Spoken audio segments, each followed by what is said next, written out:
Hello and welcome to The Slowdown, your time to redefine success and growth on your own terms with a little inspiration from others. Today's guest is someone whose insightful and razor-sharp cultural analysis reels on Instagram and TikTok I've been obsessed with for a year, along with literally millions of others who watch them. Eugene Healey is a strategist whose insights help brands, individuals, and organizations make sense of the soup that is culture, consumerism, taste, aesthetics, and social media. He's also a gifted keynote speaker and original thinker, sharing ideas on his Substack, Considered Chaos. He was a lecturer at the Melbourne Business School and continues to use his content as a way to educate. He asks questions like, how can you have authenticity in environments that are about performance? Something I think about a lot in terms of how I can show up in spaces driven by algorithms. What is status anxiety? Are we on social media to consume fiction or reality? And what is Netflixification? With Eugene in Melbourne and me here at Brazen Studios in London, we've really had to make scheduling miracles happen to record this. And so I'm excited for you to listen to this episode with brand strategy consultant Eugene Healey. Hi, Eugene. Thank you so much for joining me all the way from Melbourne. I really appreciate your time. Yeah, lovely to be here. I always love beginning very much at the start of things. I think providing that context is really important for people to understand more about your story. And a question I like to start with is, where were you raised and by whom? I was raised in New Zealand. I moved to Australia when I was 18 for university, which is how I've got this I've been here for 15 years now. I've got this kind of transnational global Australian accent. I was raised by my mum, who moved from Malaysia to Melbourne when she was 16 by herself, and then left Melbourne for New Zealand with the intention of always coming back. And then she decided, she met my dad, but she always resented the fact that she had to stay. And so the first opportunity she had, she basically flicked me and my sister out the door to Melbourne. She was like, go. This country is not where you want to spend the rest of your life. And to her credit, she was right. But I think, that's I suppose I was raised in this kind of raised in this sort of in-between context, I think, in between cultures and societies. And that's the life of a Wasian. But I think I've always found a natural place in the cracks between things. What was success modeled for you or defined as when you were growing up? What did you see when you were younger as a model of success? My mum but also my grandparents lived with me. We were a multi-generational household. And the model of success was input oriented. It was about hard work. The hard work was the thing, and it was such a value that was championed within the household. And one that I actively rebelled against for a really, really long time until I found myself in this particular phase of my career. And it's interesting now to have come through it all and be in my 30s. And a lot of people have commented, they're like, you're a lot like your mom. I'm like, I know. I know, because it turns out that all of that stuff gets coded into you even if you rebel against it. And so while I don't consider hard work a virtue, I am sort of identified with the necessity for it. But I always try to hold that little spark of rebellion in me, that it's just because you're working hard doesn't make something worthwhile. It's not virtuous to work hard on things. You have to actually consider what you're working for. I agree. And I'm also a lot like my mum. The older I get, the more I become her. What other ways are you like your mum? I'm a massive catastrophizer. Not as bad as her. Mum's attitude is picture the worst possible thing that could happen and then imagine it's the most likely outcome. So I'll be telling her I'm going on a holiday to Western Europe, I'm going to London, and then she'll say well, you own a home now, make sure you've filled out your will. I'm like, what the fuck are you talking about? I'm going to London. But I've picked up a lot of that. I think I hate gambling. I have like a serious loss aversion, I think, which is strange for someone that also at the same time has like entirely quit salaried work to just do their own thing. But that is like the main thing that we probably have something on, is like we're often thinking about the worst case scenario, which is why our exchanges can be quite terse, because I'm like, I already know what the worst case scenario is. I've already thought about it. You raised me to think about it. I don't want to hear it come out of your mouth. Yeah. And I love that saying about pessimists, which is you just feel the feeling twice. Once when you think it's going to happen, and then again when it actually happens. So you might as well save yourself one of those times. What were you drawn to as a child that you feel still holds a thread line for you as a strategist now?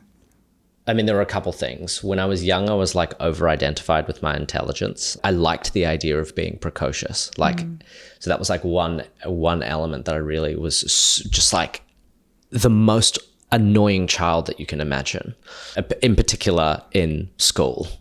I remember how excited I was when I was told that I would have to wear glasses. And I was like, you know who wears glasses? Smart kids. The other element of it was that there's always been a part of me that loves performing.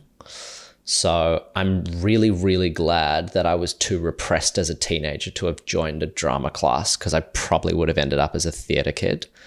Like a lot of my friends I used to say like, oh, maybe like my true life was as a theater performer. They're like, you're this annoying now. Mm-hmm. Imagine if you were in theater. But I think that the combination of a lot of those things has ended up with not just myself as a strategist, but my perspective as a strategist. Like, I consider strategy to be a performed role, which I know may seem like, ugh, what a disgusting thing to say. But I think the reality is that you work in a world where you don't create outputs. It's not like an ad where at the end of the day there is an ad or a visual identity or something like that. Like the strategy, it's just, and the type of strategy that I've worked in often, which is like corporate strategy and retailer strategy and things like that, the output's just an idea. So really your job is to convince people that it's the right idea. Coming up with good ideas is not that hard. Like, if I'm being perfectly honest, I don't think it's incredibly difficult. I think the difficulty is in convincing people that they should invest their time, resources, and their own personal careers in backing those ideas. When you sit, as the consultant versus the client, like you as the consultant you're like, I know I'm right. I'm the expert here, and I'm encouraging you to push as far as possible. But the client is sitting going, I just don't want to get fucking fired, dude. And so I feel like your job is in creating an environment in which this person feels like they can take that risk on you, or that they don't feel it's a risk at all. And I do think that the certain like performative elements, like learning how to not just like be intelligent, but learning how to perform intelligence effectively, has served me quite well throughout my career. And then the third thing is just like probably my love of education. So I would call myself these days actually an educator first and a brand strategist second. Certainly, I only take on quite select brand strategy projects these days. The majority of my time is either spent on the media platform itself or on keynote speaking, both which I kind of consider extensions of what my lecturing practice was. Like, I love watching people learn things. I think it ended up as I spent 10 years at the University of Melbourne, the same 10 years that I was going through my strategy career.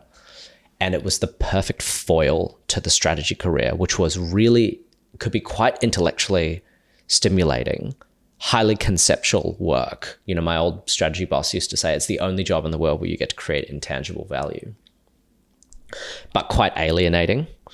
You would build a strategy, and if you were lucky, in 12 months, you might see something that bears some resemblance to the thing that you created.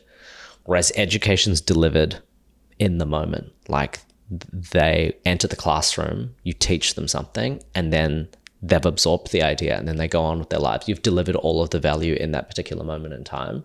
And that's still the thing that I enjoy probably the most about the content that I create now. It's that like, it's very, very immediate. Now there's like positives and negatives, like riding the waves of algorithmic volatility.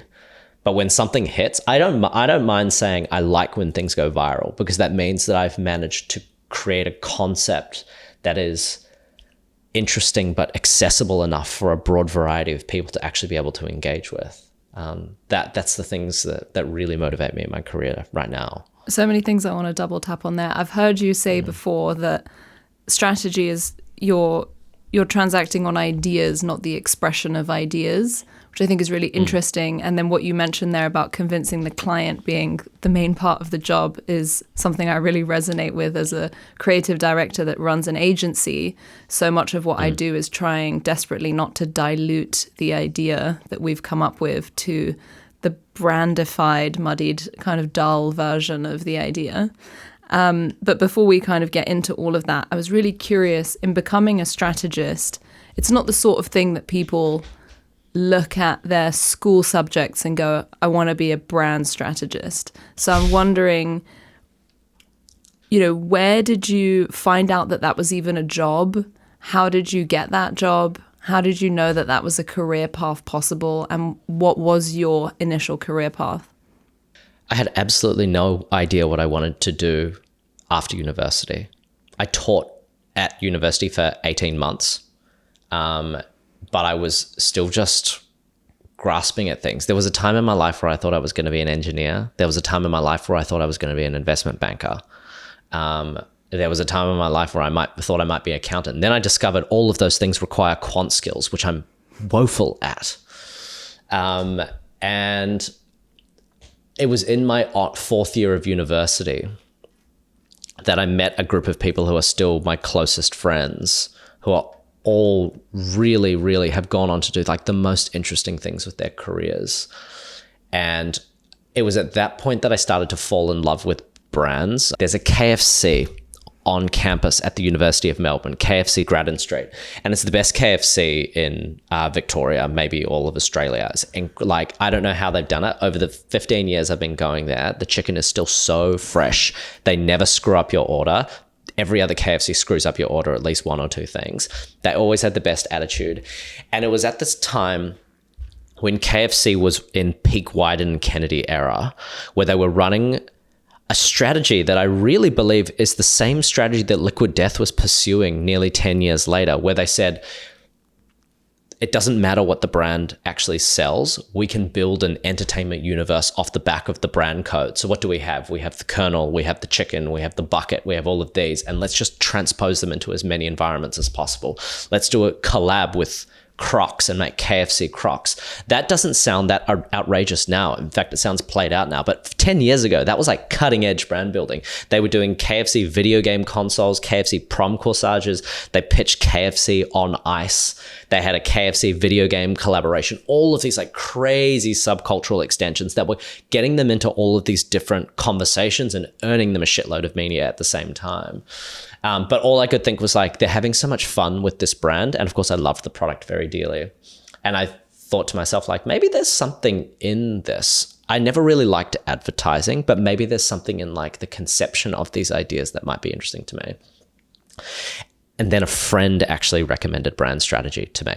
They had been offered this brand strategy internship that they reneged on at the last minute because they took a job at ESOP. And then they were like, hey, you should this place has got an opening, you should try them out. And that ended up being my first strategy job. I stayed there. It was meant to be a 6-month contract. I convinced them to keep me on permanently, and I was there for 3 and a bit years. And that was just like how my strategy career started.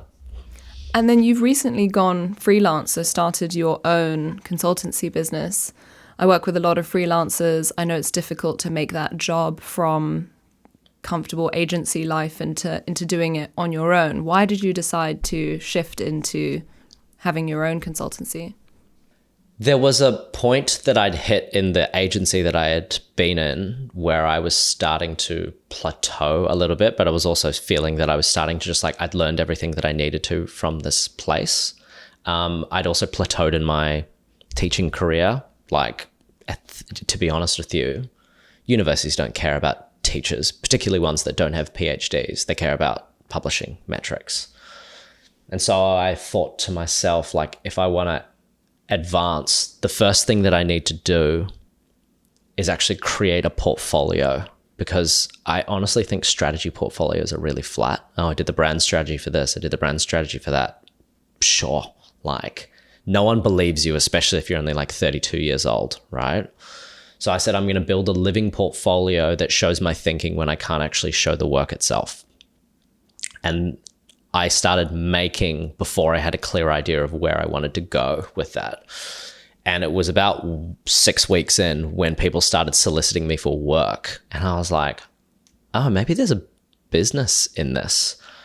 And I spoke to my strategy boss at the time, who was the owner of the agency, and he gave me a sabbatical. And then 2 weeks before I was about to start the sabbatical, I was like, actually, you know what? I think I'm just going to quit. Because I'd had projects lined up at that point that were already 3 months of runway. So in a way, like, it's kind of it was, instead of deciding to go independent and then taking the leap, it's that I decided that I wanted to create something, and then the revenue model naturally sort of like unveiled itself to me. And now, as I said, strategy consulting is the smallest portion of it probably only makes up between 20 and 25% of my total revenue. It only takes up around 20 to 25% of my time as well, because it's diversified now across speaking income and, of course, like paid partnerships in the media platform as well. Now I really treat strategy as a way of keeping sharp. I think there are some notable marketing gurus / professors that it's clear they haven't touched a strategy project in the last 20 fucking years. And so they say stupid shit like, the best brands in the world don't spend any money on brand advertising anymore, because they're not close to it. Right. And I think like for me, like, I do it mostly as a practice these days. And when you say that your experiment, we're talking about your social media content, which lives across Instagram and TikTok and is viewed by literally millions of people, including me, big fan. How did that start, as you say? I know you just said you're just trying to make a portfolio and put it out there, but was there any more of a strategy than that? Were you looking at things that were doing well and saying it has to be a reel, or did you want it to be video first? Like, how did you decide on that format, on that style, on the things that you wanted to talk about? Was it iterative? You have this lovely line, which is culture as seen through the lens of brand.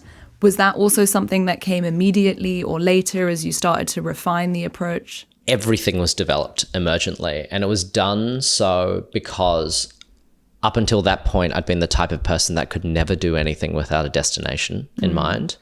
And so I decided as part of this that I was going to do something with a direction in mind, but not a destination. The only pointers I had was that while I was at the agency, there were these two guys that I saw on Instagram. One was Schwinnebago brand, Ashwin, and one was Oren Meets World, Oren John. And Ashwin was doing green screen marketing content that was, I thought, quite niche content and was getting hundreds of thousands of views. Oren was doing stuff about creative direction as well. And they were both showing me this medium, and I was like, there's an audience for this. People actually want to watch this stuff.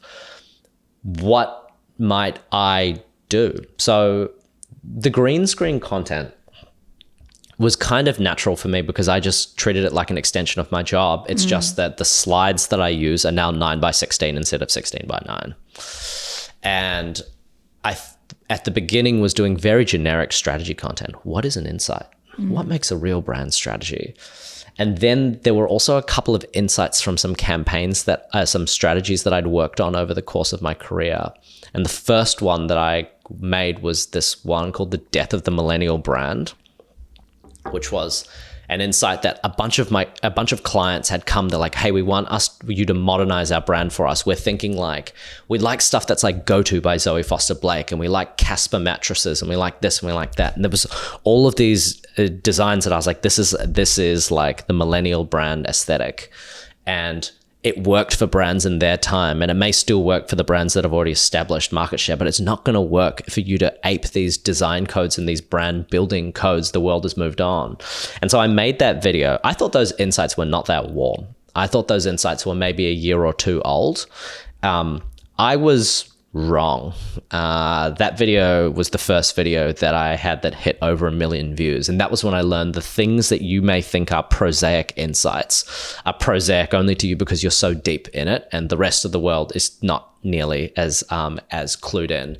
And that was what I found. That was the first, I got a project off the back of that video because I got approached by a millennial who was a brand owner and said, a lot of our workforce are Gen Z, like a lot of our, like we need to make sure that we're appealing to them. And I said, okay, well, that's an employee brand strategy project, but like we can look into that as well. And that was the process from there. That was when I realized, I think, that the interesting conversations were interesting cultural conversations. Because off the back of that video I did the first series where things got really, really big, which is the post-millennial trend series, where I was just, people ask me, well, if this is the death of the millennial brand, then what comes next? And I've just started mapping out all of these cultural trends where it was very easy for me because that was the point that I established the storytelling structure, which was set up the conflict. What's going wrong with millennial brands? Okay, they used to focus on identity and they used to focus on this through static stuff. The identity was relatively fixed. Okay, what's changed? Well, identity has become much more fluid. We don't necessarily identify heavily with subcultures anymore. They are more of an aesthetic sensibility than things that gesture at values. And so brands need to change their behaviors and think about it like Z. But all of this was developed emergently. The great thing about algorithms is that they only pick winners. So when something hits, it hits because people want to watch it. And that was what I learned. I learned was like follow what feels good in terms of direction and follow what the algorithm is telling you that it wants to see. Keep those things in balance, I think. And then how do you find yourself within that? You know, let's dive into a particular trend that's affecting me that you talked about, which is this idea of how can we show up authentically on social media when it's a platform built for performance? Is the only way forward personal brand? Is there still space to be multitudes, be yourself, as it were? How do we ride the waves of the algorithm's desires? How are you able to do that for yourself? Well, for me, the first thing is I just put authenticity in the bin. So first off, I think it's actually an incredibly vague concept. Who you are around your friends is not the same as who you are around family, as it is around work, as it is around some friends you have at work, as it is around like your friends from school versus your friends from university, etc. Like you already are not a fully reconciled self, or rather, sorry, you're not a fully consolidated self. You do contain multitudes and you're different around all these people. So when people are saying be authentic online, okay, which self are you bringing? Which I just don't think, that's why I just don't think it's really helpful advice. I mean, I'm very conscious that when I show up online, Eugene Healey, the brand, is showing up online, not Eugene Healey, the person. And Eugene Healey, the brand, contains a lot of me, or a lot of some parts of me, certainly the more performative parts. But it's really just my lecturer persona. The voice is just like what I am when I'm in the lecture theater, which is like confident but playful, assertive, trying to spark a certain sense of curiosity in people through like gently ribbing them at times. I think like that was really useful for me, and that's all I really needed.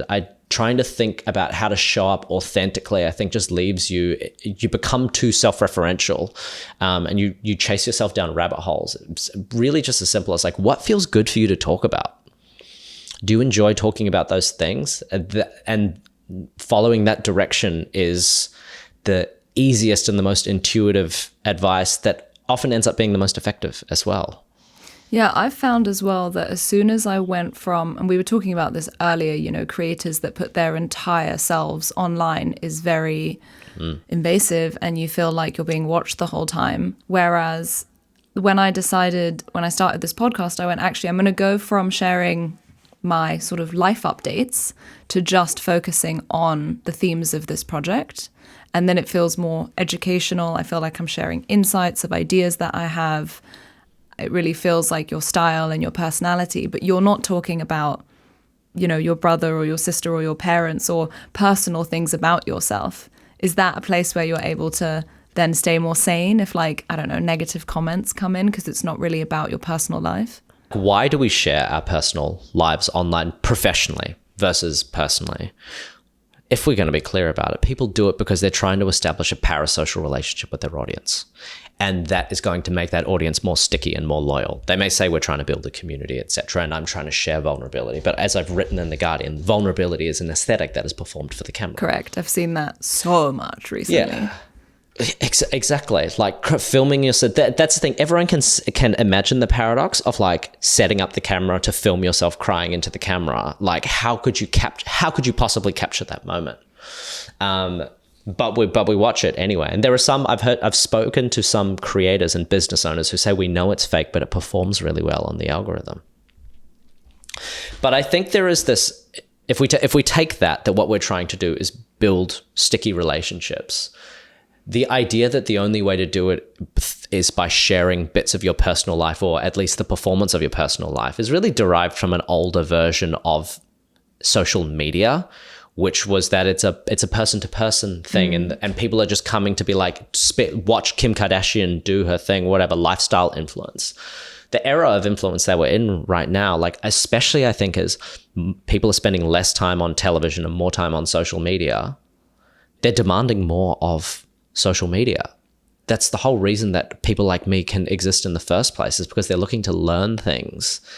And I'm able to provide that to them in the environments that they already are. And I can design those conversations in engaging ways that don't strip out the nuance, but are still delivered in 2 minutes or less, that are like snappy and powerful and leave you with an insight. And now I have the Substack as well. So like if you want the detail, then the detail is there. Like you can dive deeper down the rabbit hole. But I can do all of that, and I can build relationships, and I can build stickiness through a consistent perspective that people are consistently interested in. The thing that builds stickiness is this feeling that Eugene's not just rehashing old things. They're constantly evaluating, updating their perspective, and like thinking about the world and thinking about the way that society is evolving, think about the way that brands evolving. And I want to be a part of that conversation.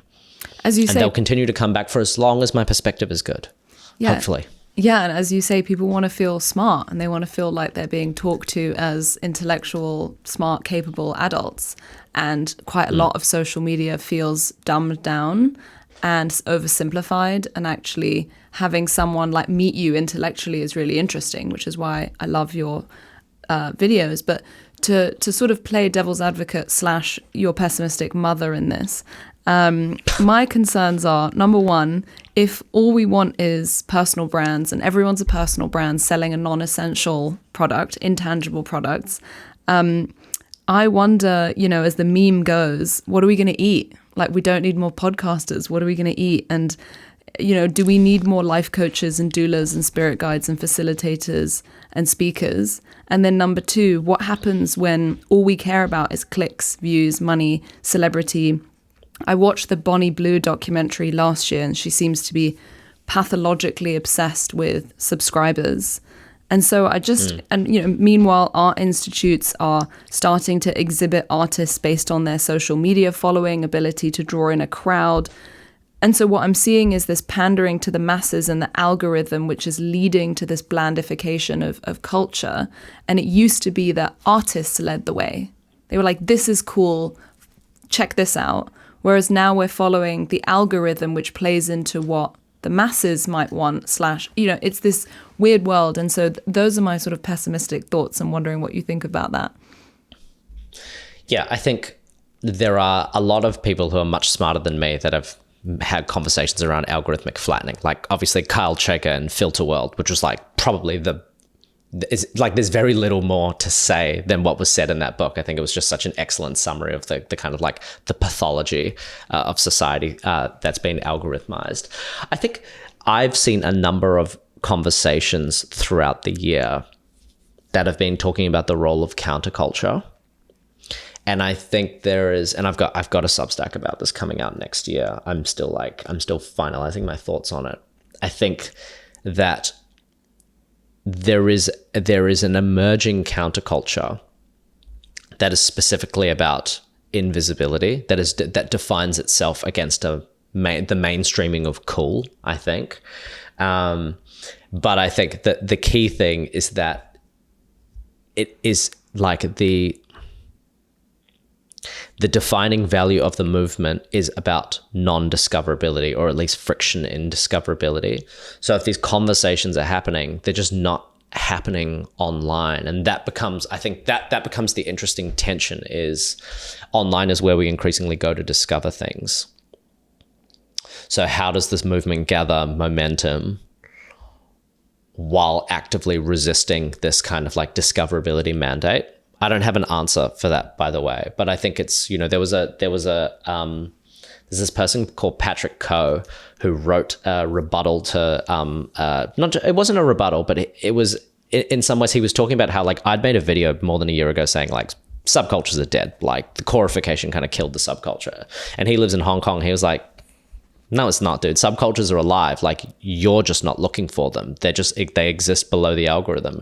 And he was talking about all of these like brilliant subcultures in Hong Kong. And I think that was really eye-opening. It's like that there is still like quite a lot of cultural abundance that's happening. It's just that it lives away from the eye of Sauron, I think. And it will just be interesting, I think, to see at what rate this starts to pick up, because I think it will pick up momentum. It's inevitable. It's at what rate does it? When do people decide that this is something that they do or don't want to participate in? I made a commitment to being transparent about the making of this podcast right from the start. So here's a quick update of the financial side. Season 4 of The Slowdown does not currently have a sponsor. I really want this podcast to bring to light people, stories, and approaches to life that I admire and don't often see in mainstream media. So I'm taking on the studio editing and making costs of this season myself. If you're a brand, or if you know a brand that cares about bringing honest and applicable career advice to people at all stages of their journey, please reach out. I'm eager to find the right partner, hopefully long-term, to help fund and continue the show so that it can keep growing. In the meantime, your comments, reviews, and shares of this episode are so important. If you're not already, hit subscribe, share this episode with a friend, drop a comment on Spotify and a review on Apple. It really does make a difference and continues to inspire the change that we're hoping to make in slowing down. Thank you so much for your support. Well, one thing I'm hoping is becoming a trend is slowing down. And as you say, maybe a lot of it is happening completely off algorithm, right? People are going on walks, they're going on hikes, they're spending more time with friends and family in person. They're caring less about work, which means that obviously they're not posting about it on LinkedIn because they have nothing to report, etc. I am also seeing it visually in, on social media, this idea of slowing down. I'm seeing it in the craft world, but I'm also seeing it in the kind of clubs and communities world. Also this kind of redefining of a lifestyle brand. Like it used to be scale, grow, have a massive scaling business. But you and I both have lifestyle brands technically. Yours is one person operated, mine is 2-person operated. I'm not trying to scale my business. So I'm wondering, if you're seeing a trend towards that at all, or at least a riposte to the idea of the kind of girl boss hustle culture, grow a massive business, that's the only thing good to do in your life story. There's a couple of different things here. One is, yes, I think that we've seen at the very least the death of the let's call it the girl boss narrative. Actually, let's not gender it. Let's call it like millennial hustle culture. The problem with hustle culture is that it's still operated in a world where the rules applied. Do well in school, go to a good university, accrue quite a lot of college debt that you're then going to pay off in your very good job over the next 10 years. That's going to set you up for relatively comfortable life economically in your 40s, 50s, 60s and beyond. Cost of living pressures have accelerated to the point, and of course, so many like industries have been destroyed, the creative services, journalism, academia, etc. That simply just doesn't hold true anymore. London is always like a really interesting example to me. Where are the 70 to 90,000 pound jobs? You're either earning 30 to 50,000 pounds or you're earning 150,000 pounds plus. And that's everyone. It's a real tale of two cities. And that to me, I think summarizes the game, which is the only way to thrive now is not to hustle, it's to skip rungs on the ladder. So it's really emerging this kind of K-shaped thing of, well, all right, either effectively, like this is something that Tony Wang was talking about. He was saying basically like in America, it's a speculation economy now. Like the only way to do it is to gamble and win big and cheat. And becoming an influencer is part of that. I might get the opportunity to be the top 1% of influencers or top 1% of OnlyFans models, etc., etc. If not, why the fuck would I work hard? Why the fuck would I work hard just so in 15 years time I can have a £60,000 job when rents in London are now 75% of my income? So I think naturally there's that bifurcation sort of coming through, and it's through economic factors as well.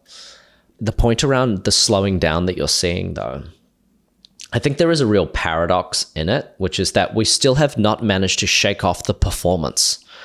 I was thinking to myself, if I ever wrote a book, I would probably write a book around performance and performativity. There is such a colossal irony in posting about getting off social media or posting about slowing down on your daily walk, right? These things exist in opposition to one another, because at the one time you're talking about a desire for reconnection, but you are mediating that experience. I've decided to go on a walk and I decided to film it. I've decided to film myself going off social media. I think we can all feel the desire, but we can't shake the shackles of the sort of like panoptic surveillance. Like I've always said, like social media, the way that we talk about it, like we talk, the rates of depression, it's this, it's that, like it's doing this to our kids, Andrew counter Tate's hate, etc. That's not the real damage of social media. The real damage of social media is that it turned personal identity into performance.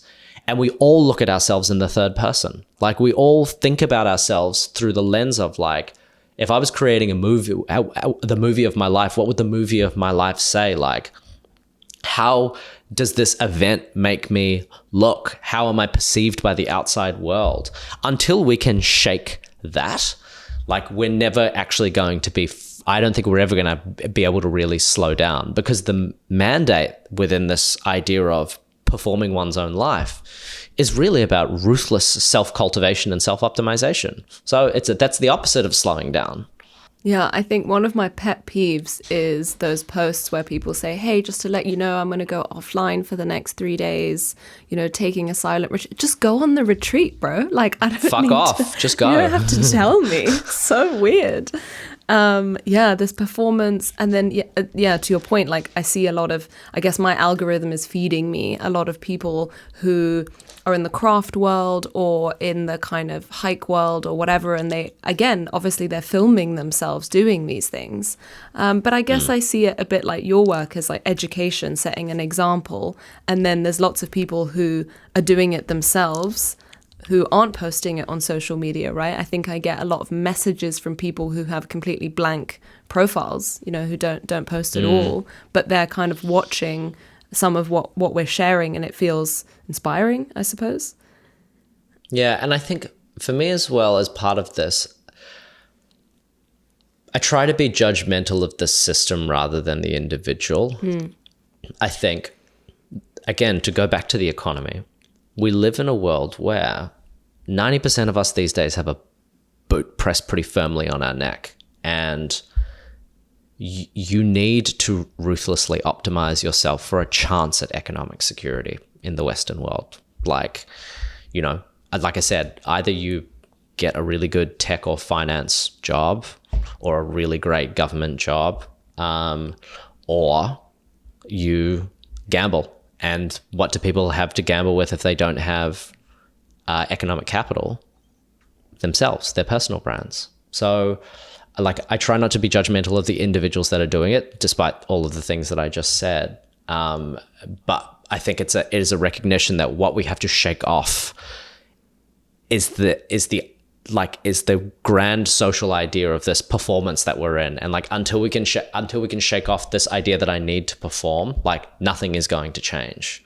And then you have, Stephen Bartlett, who's like, cringe and embarrassment is the cost of entry of this kind of thing. And so people are like, well, I'll do it. As you say, like I have nothing to lose and maybe something to gain. So there's a lot in that world. And I guess I was also wondering, to kind of close on your role as a creator, is there a downside to having 400,000 followers across platform? I spoke to Matt Klein, who's a futurist, and we spoke about the idea of feeding this hungry content monster as quite exhausting and overly speeding up a natural cadence of process as a strategist of thinking about an idea, coming up with an idea, and then sharing that idea. the kind of content algorithm wants you to do that every day almost. And that's kind of a ludicrous speed. So I'm wondering how if there are any shadow sides to the work that you do and your own process for coming up with content. And if, for example, with this podcast, I immediately decided that it would be fortnightly. I never tried to make it a weekly podcast because I knew that was something I just could not do. I would not be able to achieve that. So rather than put myself in a position where I'm trying to chase a weekly output, I immediately from the beginning made that fortnightly. Is that better for me? You know, if you posted every single day, would it be better? Like, these are the questions. Yes, if I posted most days of the week, it would probably be, it might be better. But I've spoken to a lot of my followers, and I think they've said they're like, if you can put 2 videos out a week, that's a lot of content, and your content can be really hard I sometimes have to watch that video twice. Like, I designed the content to not be watched on 2 times speed. So in that instance, it doesn't really, I've slowed down now to generally one script per week. I actually have a whole team now. I have a team that helps me to produce the videos. But if I'm to be honest, that is not the downside, in that the cadence has allowed me to treat content as a practice rather than an outcome. To say, okay, it's Monday morning. What have I been thinking about this past week? How can I distill that into an idea? And it's never that I just have one idea. I've always got 5 or 6 ideas on the go. And they're a bunch of spinning plates, and then one of them I'm like, actually that idea is fully cooked, and that's the one that's going to go out in the next couple of weeks. And now I'm planned out multiple weeks in advance. This is the benefit of having the resources to have a team to help out on this. So like, my income is directly tied to the quality of my perspective. The better my perspective is, the more I can charge. Content is a way for me of developing my perspective. Like, it is a form of intellectual weightlifting.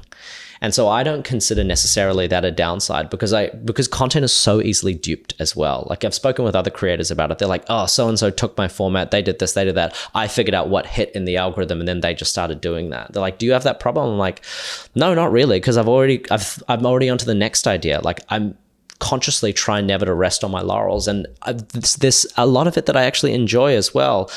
Okay, I thought about that a couple of weeks ago, but now I feel slightly different. How do I feel different? How might I articulate that differently?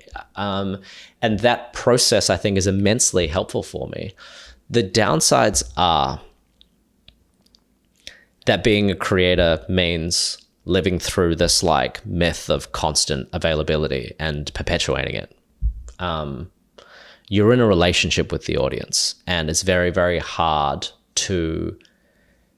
You can separate yourself from it, but it has a gravitational pull. You're always getting pulled toward it. To say nothing of the fact that I can open up my phone, and anytime I open my phone, there's at least probably every minute I would probably get 100 likes. So that does fuck your brain up. That does fuck your brain up. And like, that's something that I'm still to this day trying to put systems around, because it is a very, very... It wasn't supposed to be like this. We are not. There's like maybe 300 more years of evolution before we could actually be built to handle that. That is by far the hardest part. And what it does is, what we were talking about before, it pulls me out of myself, and it pulls me into how I perceive myself. And I think, being a strategist as well, I've said this a couple of times, you are uniquely positioned to analyze yourself as a brand. You're also uniquely positioned to lose yourself in that analysis. And I think that can be a little bit of a spiral sometimes. And so what I find is, when I'm most exhausted, when I have the least ideas, is when I've been spending too much time online. And sometimes it just takes me like going out to the pub and having a conversation with someone, and I'm like, I'm back. That was super interesting. I'm like creatively reinvigorated, and then things start up relatively quickly. I'm also seeing a lot of AI made reels by AI strategists, right? What do you think is the kind of future with AI, creativity, creators? Is it something that you're scared of, or is it something that you think will help? How do you think brands are thinking about creators and AI? I think there is a fundamental misunderstanding with the advent of, people talk about Tilly Norwood and whatever, Right. AI movie stars and creatives. And that is a myth perpetuated by Silicon Valley, who have always believed that more tech is the answer and people want more technology. Let's not forget, Silicon Valley was the place that thought Allbirds would be the clothing brand that was worn. It was like going to be $1 trillion brand that every single person across the world was going to wear. That's their understanding of reality.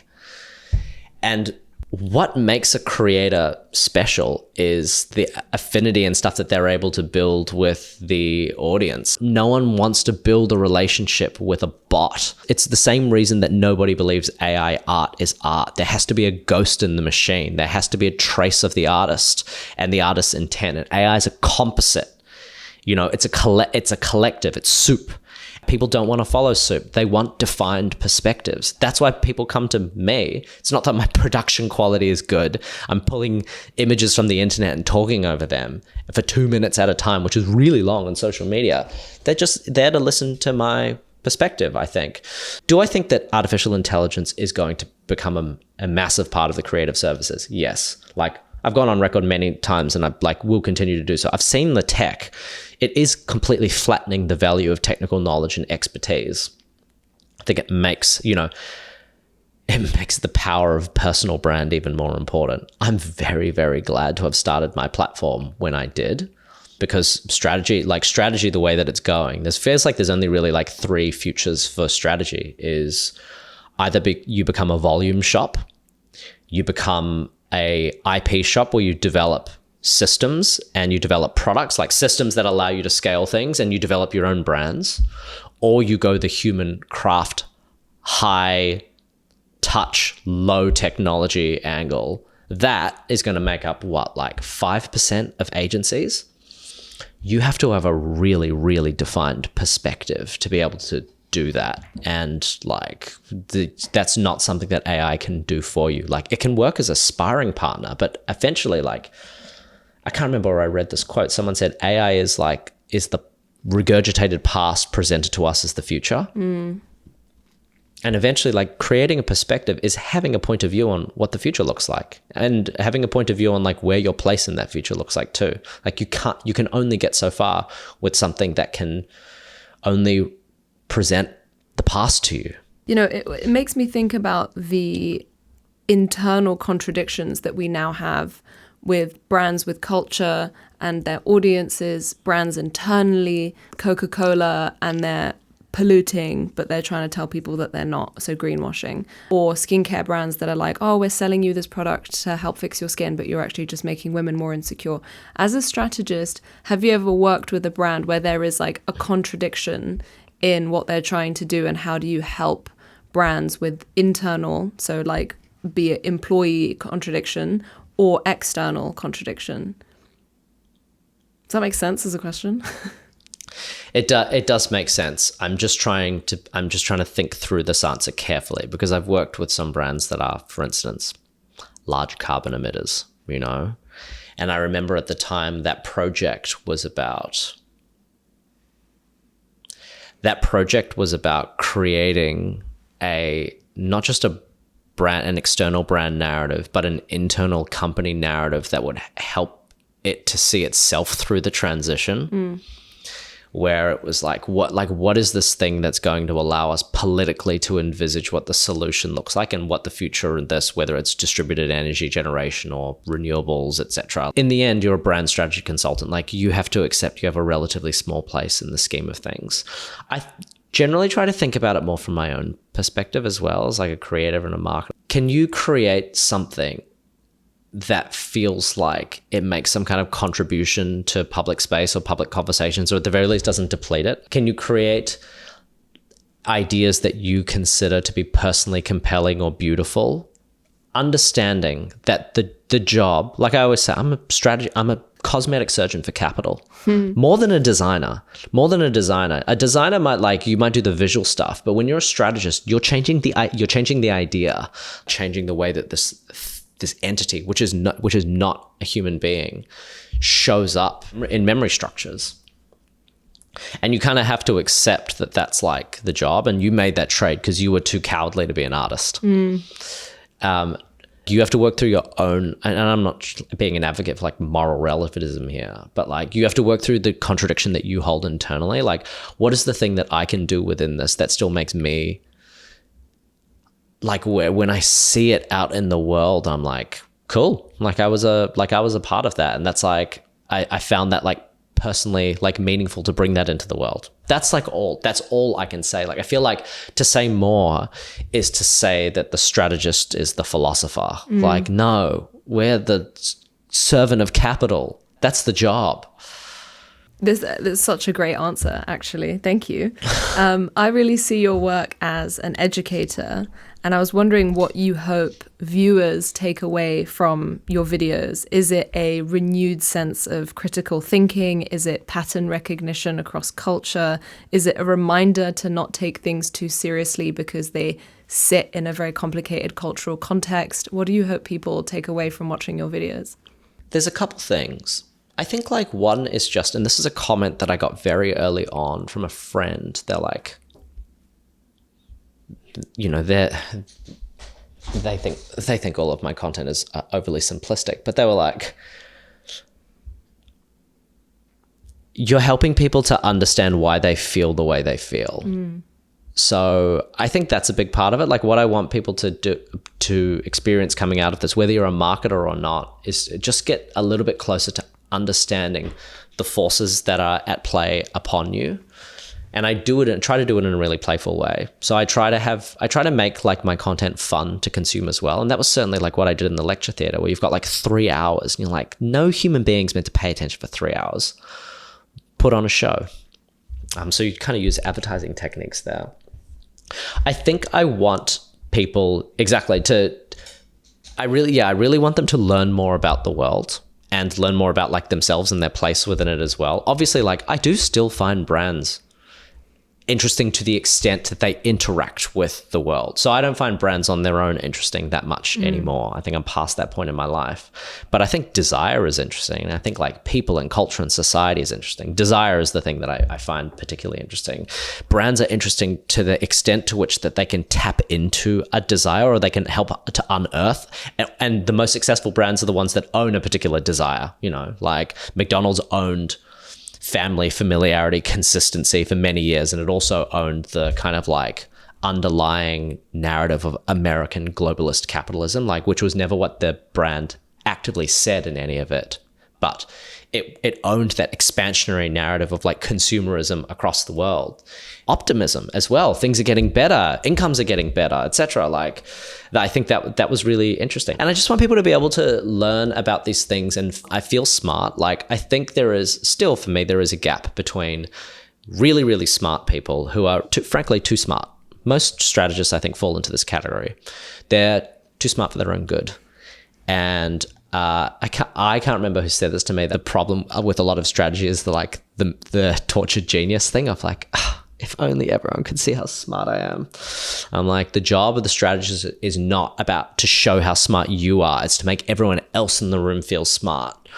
Like you have to bring yourself down to that level. And I think like I really want to democratize a lot of the knowledge that I think is sat in boardrooms and creative summits and decks that get put in a drawer somewhere and never action. Now it like lives out in the world, and now lots of people can engage with it, including a lot of people in the community. I think like a lot of other strategists have said like, I've quoted your work in a pitch deck and it helped me win a pitch. And I'm like, fuck yes, because that was the thing that I always hated most when I worked in strategy, was the idea that the things that I would create wouldn't be used. I think at this point in my career, I really want to be useful. Have there been points in which you have wanted to slow down? To go back to an earlier question that you had around like, what's the most difficult thing? The most difficult part of being a creator is the feeling that you can't slow down, is the feeling that you're riding a wave, and like I can feel that wave like rushing, and it's exhilarating.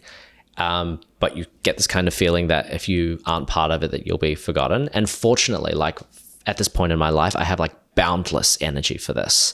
But what I worry about is the day when I suddenly won't, like this like thing that everyone has talked about that has always existed as a theoretical concept, burnout for me, now terrifies me, where people are like, oh, I literally couldn't work for 6 months. And I was like, how would I how would I do that? My life would be over. And then the fact that I said my life would be over, I was like, maybe I need to take stock of where I am right now.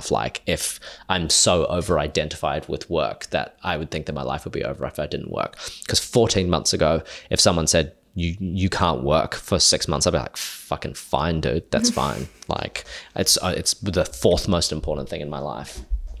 But when you now tether it to yourself, as you say, like when work becomes identity, and I know that you say you have different parts of you, but I think a large part of you is presented online, then it feels personal. Are you taking especially when you get recognized Are you taking precautionary when you get recognized in public? I think that's the thing. It becomes personal because people will sometimes walk up, and I don't have a problem with people approaching me on the street, but people talk to you like they know you. Yeah. And you're like, I don't know anything about you. And it's not it's not a problem because what I love, again, because people don't know anything about my personal life, they come up to me and they talk about ideas. And that I love because I'm like, that's great. Again, it's like really gratifying, but it is still a mind fuck to be recognized on the street in Cannes. Like to be in like I was in London. Someone was like, hey, you're that guy. And I was like, I know like 4 people in this whole city. Yeah, I like this is like the number one thing that I'm committed to working on next year. I think that I've found it really, really difficult to slow down. What I have done, actually, what I will say, there was probably a time in my life where I used to play a shitload of video games, like before the age of 18. And then from 18 to 32, anytime I would pick up a video game, I would feel like a piece of shit that was like wasting my life. And like, what am I doing? This career has finally allowed me to make peace with playing video games again. So when I boot up my PlayStation, I feel like I'm doing something good for myself. I feel like I'm granting myself a like disconnection and pleasure. This part of my career has completely changed my relationship to everything, not only work, but my relationships with people and the way that I interact with the world and the way that I see things and the way that I process things. And this is the thing that I got to reclaim, the joy of video gaming. Outside of video gaming, are there any other tips that you have for kind of slowing down in your micro day-to-days? In moments of stress or discomfort or anything, do you have processes that work for you to disconnect or slow down or recenter yourself? It's a watch this space thing. I recognize the importance of it, but I think like it's way harder. There's not like a manual for how to do this. I now have a lot of other people that are like I've got a lot of people that's like friends that I've made in the past couple of years that started businesses 5 or 6 years ago, and they are some of the most like their capacity to like compartmentalize, their capacity to like go tools down at the end of the day, like all of these things that they've erected over time. I have none of them. I'm only a year and a half into this. And I have been focused so much on growing the thing that I haven't been focused on putting guardrails in. And I need to. I can acknowledge that. I need to. As it's you costing say, me. I think you will. And I think to think about this preemptively is so wonderful. Another question I ask everybody is, what is your current working definition of success? Freedom is one of them. I've said it a couple of times, but this freedom not to feel like there's a boot on your neck, that you are not beholden to anyone or anything. So there's a reason that my business is split across strategy consulting, the media platform, and keynote speaking. It's so I never have to do anything I don't want to do. Across everything, I turn down probably around 40% of stuff that comes my way. And that is really gratifying. Even small things for me, like being able to hire a team and to hire for not only the skill sets that I lack, but the things that I don't really enjoy doing. That for me is like a real definition of success. People talk about like the meat and potatoes of a job, like you'll eat the potatoes so you get to do the meat. Like I'm just like, yeah, well, I'm protein maxing now. Like it's mostly meat it's these steak days. All day. That's one definition of success. And then I would say the second definition of success, which I really am hoping to work to over the next couple of years, is to live. And again, this kind of goes to to some of the stuff we talked about earlier in the conversation, like is to live an unmediated existence. Like to live fully connected to the world and not separated from it through a sheet of glass that is about how am I perceived? How are other people defining me? And I think like we all have to walk around with this. Like, you know, I made a video about this a couple of weeks ago where I was talking about like Lacan and his like theories on perversion, and talking about how like the pervert makes themselves like an instrument of other people's pleasure. And I was like, we're all perverts in the Lacanian sense, and that like we all curate ourselves for other people's pleasure. And I think that in certain environments that's fine, but like we shouldn't be living like that. And that's really where I want to get to in my life. Like I want to get to a level of freedom and autonomy where I can finally like properly live unmediated. It's going to be quite hard given that I'm a content creator, but I think really creating again separation from that persona and the person that has to embody that persona certain times of the day is something that I would define success by. Thank you. And it makes me think of the show Century of the Self by Adam Curtis. He's a documentarian, British, very, very well-known, well-loved. He has been making documentaries since, I think, the 70s or the 80s. And he said a thing where he said, the reaction that I got from filming people in the 80s is unreplicable today, because people have been on camera so much that they've been perceived, and they know how they don't behave like themselves. They behave like a character of themselves now. Whereas in the 80s, he would film people and they would just be themselves. They didn't know how to be anything else. There wasn't this layer of understanding reality TV shows and what that might look like. I found that line from him and his experience of that really interesting, and something that stayed with me as something to think about. The last question that I ask everybody is, if I had to watch one film or read one book or consume one piece of culture that would help me understand you better, what might it be? Picture of Dorian Gray. Why? The Picture of Dorian Gray is my favorite novel. It deals with brand in a way, or it deals with performativity and superficiality and the soul's struggle to represent itself. Of course, it's like a queer parable and stuff as well. I was drawn to it before I worked in brand, about this like this separation between the thing that lies underneath the soul and like how the soul is represented. It's also so funny. It's so like laugh out loud funny. So like has actually like some of the funniest one-liners I've ever seen. And I just think like he was such a brilliant entertainer, and he knew how to write just like the most enjoyable dialogue. I haven't read it in a while, and I think I might read it again. I just think that like the themes it deals with, the way that it deals with the theme, it's not too long. It's only like 330 pages. It's fucking funny.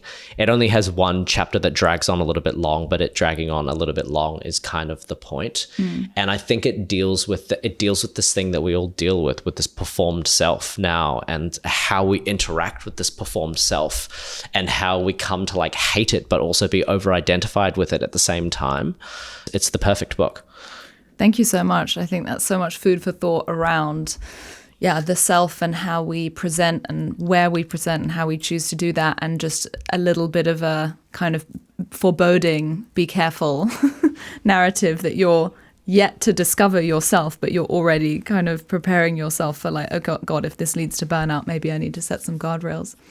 Thank you so much for your time, Eugene. Thank you. Thank you for having me. Thank you so much. Thank you so much for tuning in. This episode has been hosted and created by me, Tiana Tambridge, produced by Whitney Rosenthal, sound and video production and recorded at Brazen Studios, cover art design by Natalia Ruhe.